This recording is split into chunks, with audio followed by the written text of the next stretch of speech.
জলজলি নদীৰ বাঢ়নী পানীয়ে উটুৱাই নিলে আলুপতি মাজৰ চৰৰ এখন দলং। প্ৰবল বৰষুণৰ ফলত বৃদ্ধি পাইছে জলজলি নদীৰ জলস্তৰ। বাঢ়নী পানীৰ প্ৰচণ্ড সোঁতে উটুৱাই লৈ গৈছে নগৰবেৰা সংযোগী দলংখন। ব্যাহত হৈ পৰিছে প্ৰায় 10খন গাঁৱৰ লক্ষাধিক লোকৰ যাতায়াত ব্যৱস্থা। অতি বিপজ্জনকভাৱে নগৰবেৰা মাজৰ চৰৰ পাৰঘাটৰ লেচিৰ নাৱেৰে যাতায়াত কৰিবলগীয়া হৈছে অঞ্চলবাসীয়ে। বছৰৰ প্ৰায় 6-7 মাহ কাল বিপদসংকুলভাৱে নাৱেৰে পাৰাপাৰ হয় অঞ্চলটোৰ ৰাইজে। শীঘ্ৰে আলুপতি মাজৰ চৰ বজাৰ সংযোগ কৰি জলজলি নদীৰ ওপৰত এখন দলং নিৰ্মাণৰ দাবী স্থানীয় ৰাইজৰ।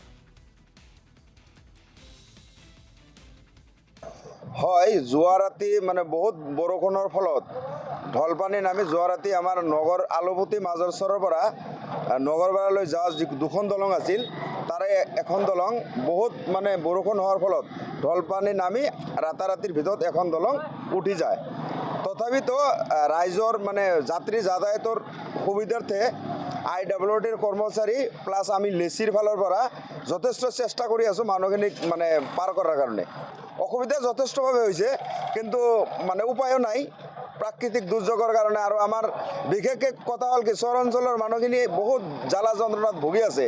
আমি বিশেষকৈ অসম মানে চৰকাৰক এটাই অনুৰোধ জনাম, যদি আমাৰ এটা পাৰ্মানেণ্ট দলঙৰ ব্যৱস্থা কৰিলহেঁতেন আমাৰ বিশেষকৈ চৰ অঞ্চলৰ মানুহখিনি বহুত উপকাৰত আহিল।